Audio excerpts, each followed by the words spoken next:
Hello my dear friend. तो आज की इस वीडियो में हम क्लियर करेंगे सामाजिक विज्ञान का यानी सोशल साइंस का हिस्ट्री का ऑब्जेक्टिव। तो एक है क्लास 10th का बाबू।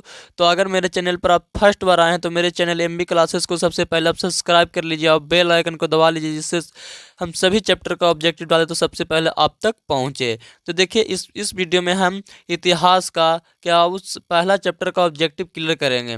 तो देखिए पहला चैप्टर का नाम है यूरोप में राष्ट्रवाद। तो यूरोप में राष्ट्रवाद हमारा पहला चैप्टर का नाम है। तो इसमें पहला नंबर मेरा प्रश्न है जो क्या है बाबू, इटली तथा जर्मनी वर्तमान में किस महादेश के अंतर्गत आते हैं। तो इटली और जर्मनी है बाबू जो वर्तमान में यूरोप के अंतर्गत आते हैं बाबू। क्या वो ऑप्शन सी मेरा राइट आंसर हो जाएगा। दूसरा नंबर मेरा प्रश्न है जो क्या है बाबू, फ्रांस में किस शासन वंश की पुनर्स्थापना वीना कांग्रेस द्वारा की गई थी। तो इसका राइट आंसर हो जाएगा बुर्बो वंश, ऑप्शन सी। तीसरा नंबर प्रश्न है कि मेजनी का संबंध किस संगठन से था। मेजनी का संबंध बाबू किस संगठन से था। तो कार्बोनरी, इसका राइट ऑप्शन ऑप्शन बी हो जाएगा, कार्बोनरी। चौथा नंबर मेरा प्रश्न है कि इटली एवं जर्मनी के एकीकरण के विरुद्ध निम्न में से कौन था। इटली और जर्मनी के विरुद्ध कौन था बाबू, ऑस्ट्रिया था, ऑप्शन सी राइट आंसर हो जाएगा। पांचवा नंबर प्रश्न है कि काउंट काबूर को विक्टर एमेनुअल ने किस पद पर नियुक्त किया। तो काउंट काबूर को विक्टर एमेनुअल ने प्रधानमंत्री पद पर नियुक्त किया बाबू, ऑप्शन सी मेरा राइट हो जाएगा, प्रधानमंत्री। गैरिबाल्डी पेशे से क्या था बाबू। छठा नंबर प्रश्न है कि गैरिबाल्डी पेशे से क्या था। तो गैरिबाल्डी पेशे से नाविक था, ऑप्शन डी राइट हो जाएगा। सातवां नंबर मेरा प्रश्न है कि जर्मन राइन राज का निर्माण किसने किया था। तो जर्मन राइन राज का निर्माण कौन किया था बाबू, इसका ऑप्शन बी राइट हो जाएगा। क्या बाबू, Napoleon Bonaparte, option B right हो जाएगा, नेपोलियन बोनापार्ट। आठवां नंबर मेरा प्रश्न है क्या जॉल्वेरिन कैसी संस्था है। तो जॉल्वेरिन है बाबू जो कैसी संस्था, व्यापारियों की संस्था है, ऑप्शन बी राइट हो जाएगा। नौवां नंबर प्रश्न है कि रक्त एवं लौह की नीति क्या बाबू की नीति का अवलंबन किसने किया। रक्त एवं लौह की नीति का अवलंबन किसने किया बाबू, तो बिस्मार्क ने किया, ऑप्शन सी राइट हो जाएगा। 10वां नंबर प्रश्न है कि फ्रैंकफर्ट की संधि कब हुई। तो फ्रैंकफर्ट की संधि बाबू 1871 ईस्वी में हुआ था, ऑप्शन डी राइट हो जाएगा। देखिए इसी तरह से अब चलते हैं हम लोग क्या नंबर बाबू 11 नंबर प्रश्न की ओर।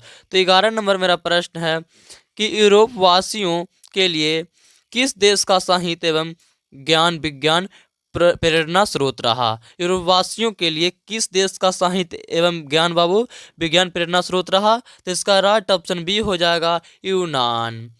12 नंबर प्रश्न है नेपल्स की क्रांति कब हुई। तो नेपल्स की क्रांति कब हुई थी बाबू, 1821 में, ऑप्शन बी मेरा राइट हो जाएगा। 13 नंबर प्रश्न है चार्टिस्ट आंदोलन कब हुआ था बाबू, कहाँ हुआ था ना है, चार्टिस्ट आंदोलन कहाँ हुआ था। तो चार्टिस्ट आंदोलन कहाँ हुआ था बाबू, इंग्लैंड में, ऑप्शन डी राइट हो जाएगा। 14 नंबर प्रश्न है यूनान को एक स्वतंत्र राष्ट्र घोषित किया गया था।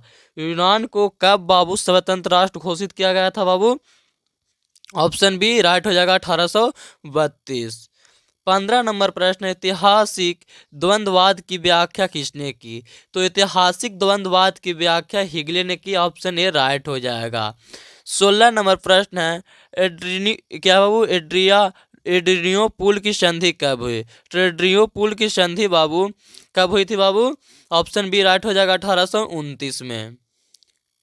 17 नंबर प्रश्न है एड्रियो पुल की संधि किन दो देशों के बीच हुई बाबू। तो किन दो की एड्रियो पुल की संधि किन दो देशों के बीच हुई बाबू, इसका राइट ऑप्शन ए हो जाएगा, तुर्की और रूस।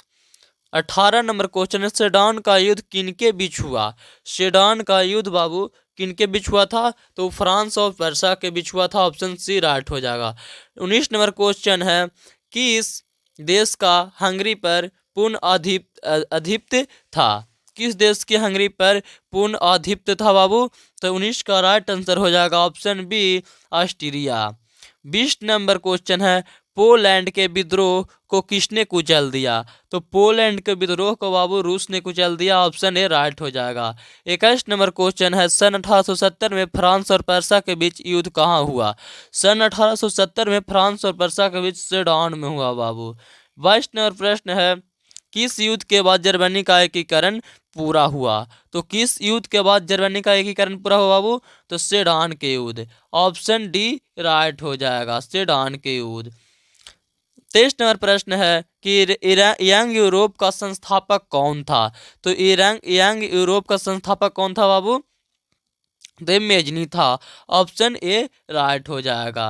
अब देखे चलते हैं क्वेश्चन नंबर 24 की ओर। तो क्वेश्चन नंबर 24 क्या कहता है, देखिए क्वेश्चन नंबर 24 है बाबू कि यूरोप का मरीज किसे कहा जाता है? यूरोप का मरीज किसे कहा जाता है जी? तो यूरोप का मरीज तुर्की को कहा जाता है। ऑप्शन ए राइट हो जाएगा। 25 नंबर क्वेश्चन है कि वीना कांग्रेस कब हुआ था? तो वीना कांग्रेस कब हुआ था बाबू? 1815 का हुआ था। ऑप्शन ए राइट हो जाएगा, 1815। 26 नंबर प्रश्न है कि जर्मनी के एकीकरण का प्रमुख वास्तुकार कौन था? तो जर्मनी के एकीकरण का प्रमुख वास्तुकार था जो कौन था बाबू? बिस्मार्क था। ऑप्शन डी राइट हो जाएगा। 27 नंबर प्रश्न मेरा है जो कहा है इटली के एकीकरण में निम्न में से किसका संबंध नहीं है? तो इटली का एकीकरण में बाबू इसमें से बिस्मार्क का कोई संबंध नहीं है। ऑप्शन ए राइट हो जाएगा। 28 नंबर प्रश्न है 1830 के क्रांति के बाद फ्रांस में किस प्रकार का शासन स्थापित हुआ? तो 1830 के क्रांति के बाद संवैधानिक राजतंत्र शासन स्थापित हुआ था। वो ऑप्शन बी राइट हो जाएगा। 29 नंबर मेरा प्रश्न है कि जर्मनी के एकीकरण के लिए कौन उत्तरदायी था? तो जर्मनी के एकीकरण के लिए बिस्मार्क उत्तरदायी था। 30 नंबर प्रश्न है कि 1871 में कौन सी संधि हुई बाबू? तो 1871 में फ्रैंकफर्ट की संधि हुई थी ना। ऑप्शन ए राइट हो जाएगा।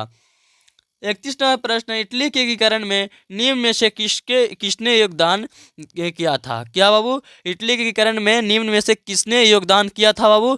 तो किसने किया था बाबू? इसका ऑप्शन डी मेजनी, काबूर और गरिबाल्डी तीनों ने बाबू, तीनों हो जाएगा। ऑप्शन डी मेरा राइट हो जाएगा। 32 नंबर प्रश्न है रॉबर्ट ओवन कहाँ का निवासी था? तो रॉबर्ट ओवन था बाबू जो कहाँ के निवासी था? ब्रिटेन का निवासी था। ऑप्शन सी राइट हो जाएगा। तो देखिए आज की इस वीडियो में हमने फर्स्ट चैप्टर का ऑब्जेक्टिव क्लियर किए हैं। तो आगे के ऑब्जेक्टिव देखने के लिए मेरे चैनल MB क्लासेस को क्या कीजिए बाबू? @MB क्लासेस को सब्सक्राइब कीजिए, जिसे सबसे पहले ऑब्जेक्टिव डाले तो सबसे पहले आप तक पहुँचे। तो चलिए फिर मिलेंगे अगले टॉपिक के साथ अगले वीडियो में। तब तक के लिए जय हिंद।